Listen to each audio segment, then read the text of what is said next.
Bienvenue pour cette plongée dans la création artistique actuelle à Lalouvesc. On a pas mal de matières, des brochures, des articles, des notes et même un fichier audio, l'art en écho. Oui, tout ça nous parle de deux événements. Le 37e Carrefour des Arts et puis une autre expo, Empreinte d'émotion. Et à travers les 12 artistes présentés, il y a une question qui revient sans cesse dans nos sources. Ah oui, laquelle? Est-ce que l'artiste est vraiment maître ou maîtresse de son œuvre? Cette idée de maîtrise, quoi. Vaste question. C'est une excellente grille de lecture. On explore ça. Carrément. Commençons par le Carrefour des Arts, au centre d'animation communale. Clara Castagné, par exemple. Ah, Castagné, avec ses cartes anciennes. C'est ça. Elle fait de la calligraphie au stylo-bille dessus. Une sorte de re-cartographie. C'est assez marrant. Oui, il y a de l'humour. Là, la maîtrise, elle est double, technique, bien sûr, mais aussi dans le détournement de l'objet, de son histoire. D'accord. Et Christophe Nancey, le sculpteur sur bois? Alors Nancey, lui, il cherche autre chose. Il veut capter le vivant, mais l'immatériel. L'esprit, lumière, vibration, dit-il. Donc une grande maîtrise du bois, mais pour saisir quelque chose qui, par nature, nous échappe un peu. Exactement. Il y a déjà cette tension entre le contrôle et l'insaisissable. C'est très présent. Et chez Marie Traboulsi-Marinier, sa peinture navigue entre figuratif et abstrait, inspirée par la nature. Oui, elle joue sur les deux tableaux. Le figuratif montre une forme de contrôle de la représentation, et puis l'abstrait, c'est peut-être plus un lâcher-prise vers l'émotion par la couleur, le graphisme. Intéressant ce va-et-vient. À l'inverse, on a Aldo Balding. Ah oui, Balding. Peinture figurative, très narrative, très élégante. Là, on sent une maîtrise plus affirmée de la composition, du récit visuel. Un style assez classique en somme. Oui, mais avec une touche très personnelle. Et puis Fanny Morand et ses cabinets de curiosité. Ça m'intrigue. C'est fascinant, oui. Elle mélange des techniques très traditionnelles avec le numérique. Et il dit bien que le numérique, ce n'est pas magique, c'est un outil qui demande apprentissage et maîtrise. Tout à fait. La quête de maîtrise reste, même si l'outil change. Et ça soulève la question des contraintes propres à chaque technique. Justement, allons voir les artistes émergents au grenier. Brice Liaud, par exemple, avec ses photos. Oui, Brice Liaud. Il utilise une chambre 4 par 5 pouces, un appareil qui demande une précision technique énorme. Pour photographier le Grésivaudan, c'est ça? Mais apparemment, son regard reste très sensible malgré la rigueur technique. C'est souvent le cas. La contrainte technique peut en fait libérer une forme de sensibilité. C'est un contrôle au service de l'émotion. Et Chloé Herst? Elle dessine le vivant de manière obsessionnelle. Oui, elle cherche un lien direct pensée-main. C'est une quête de capture quasi immédiate de l'essence du vivant. Mais le vivant est si complexe. Est-ce qu'on le maîtrise vraiment en le dessinant ou est-ce qu'on l'interprète forcément? C'est la question.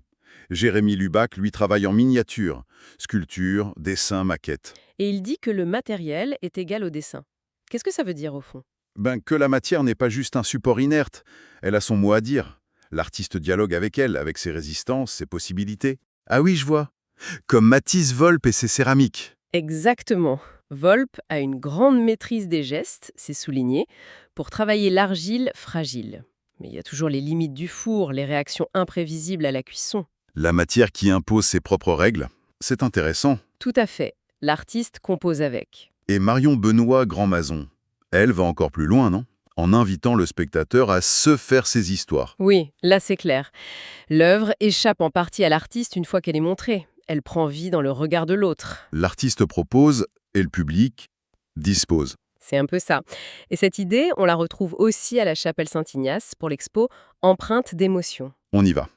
Marie Sando et ses portraits émotionnels, inspirés par les chevaux, apparemment. Oui, elle parle d'un langage des émotions appris à leur contact.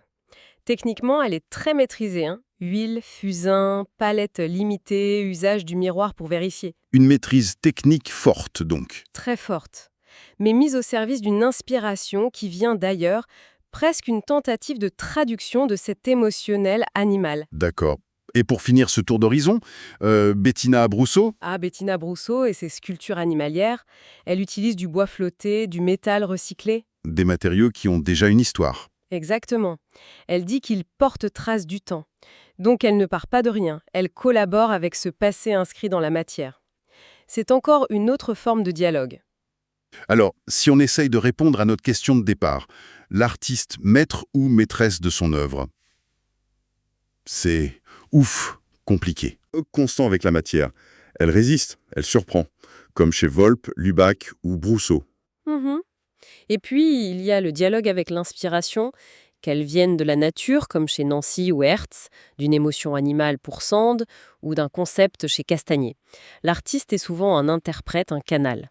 Et enfin, comme le montre bien Marion Benoît Grandmaison, il y a le dialogue avec celui ou celle qui regarde. L'œuvre vit sa propre vie après la création. Donc, pour résumer, l'œuvre d'art, c'est peut-être justement ce point de rencontre fascinant entre le contrôle et le lâcher-prise, entre l'intention et l'inattendu, entre l'artiste et le monde extérieur, matière ou regard inclus. Belle synthèse. Ça donne envie d'aller voir tout ça de plus près. Rappelons où et quand. Alors, ça se passe à Lalouvesc, le Carrefour des arts, c'est au centre d'animation communal. Et Empreinte d'émotion, c'est à la Chapelle Saint-Ignace. Les deux expositions sont visibles jusqu'au 31 août 2025, tous les jours de 14h30 à 18h30. Et même jusqu'à 19h les dimanches et jours fériés. L'entrée est libre, Oui, mais une participation est la bienvenue, bien sûr, pour soutenir. voilà. Et pour finir, peut-être une petite question à emporter. Allons-y. Sachant tout ça, ce jeu complexe entre l'artiste, sa matière, son inspiration, et puis nous, notre regard, est-ce que ça change la façon dont on ressent une œuvre d'art? Excellente question pour une visite à la Louvet. Merci de nous avoir suivis dans cette exploration. Hey everyone, and welcome to The Explainer. Today, we're tackling a massive question, one that gets to the very heart of creativity. And we're going to do it by visiting a really special art exhibition in a small French village. So, is a finished piece of art just the product of an artist's skill and pure intention, or are there other forces at work, maybe something a little more mysterious? It's a huge question for sure, but we're about to find some pretty incredible clues. Our journey takes us right here to the summer art shows in Lalouvesc. And by the way, that's pronounced Lalouvesc.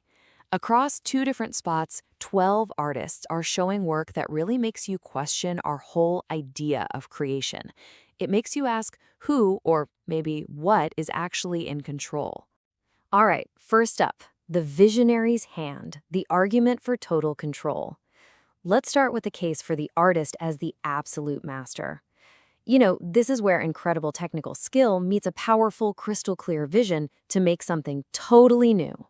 Okay, check out the work of Marie Sand. She creates these amazing, emotional portraits. She actually limits herself to just a 4-color Italian palette, but somehow gets every color you can imagine. And get this, she works with a mirror propped up behind her so she can spot any tiny flaw in the composition. I mean, come on, that is the very definition of an artist in complete command of her craft. Or what about Clara Castagné?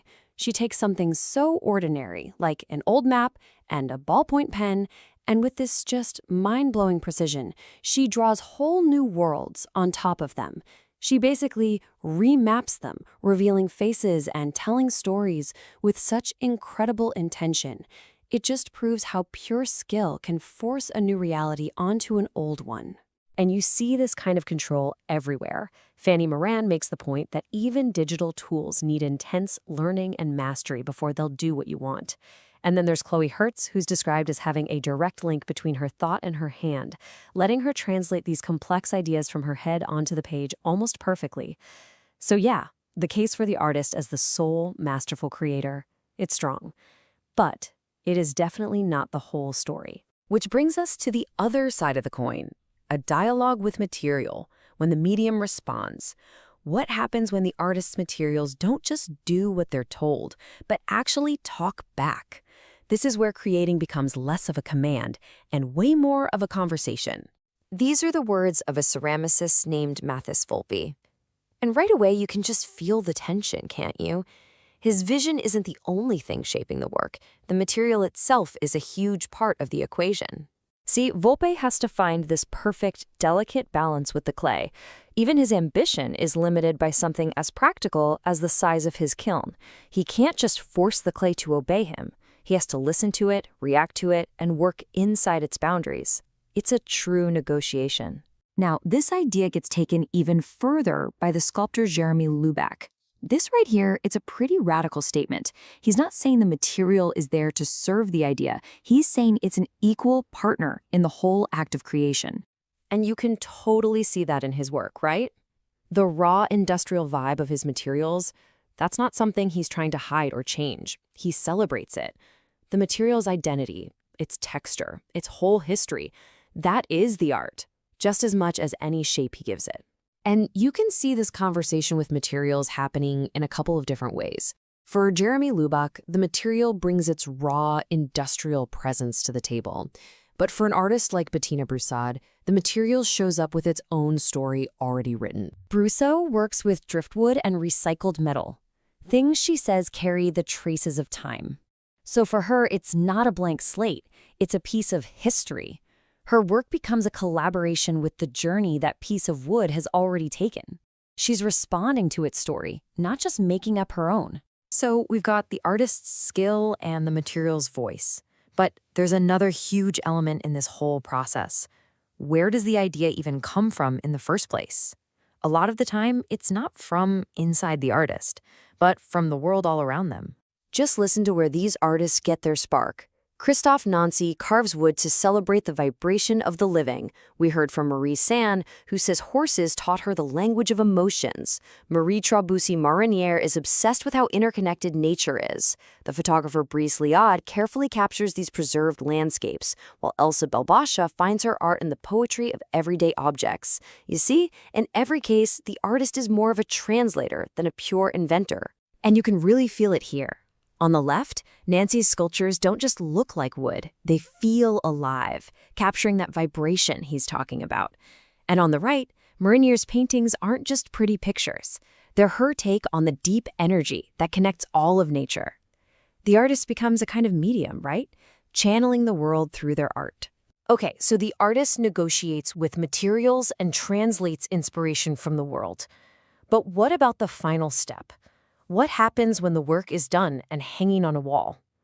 This brings us to the last and maybe the most important piece of the puzzle. Now, this is a description of the work of Marion Benoit Grand Maison, and honestly, it's a total game changer. It suggests that maybe the artist's job isn't to give us a finished thought, but to start a conversation that someone else, the viewer, gets to finish. Her super detailed drawings are intentionally left open-ended. They invite you. They want you to get lost in them, to find your own paths, to make up your own stories.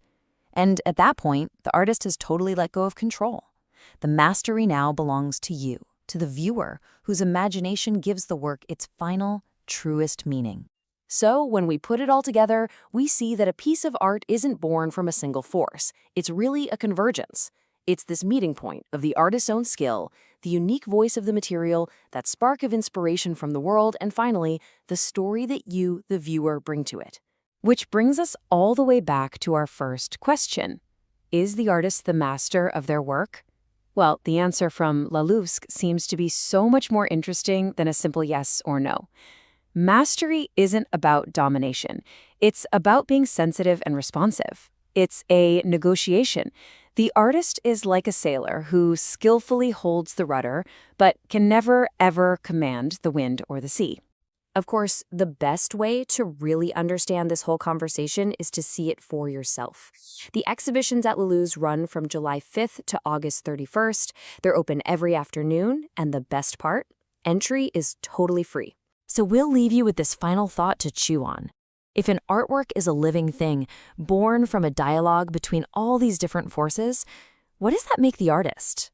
Are they a creator, a collaborator, a translator? Or maybe they're just the person brave enough to start the conversation.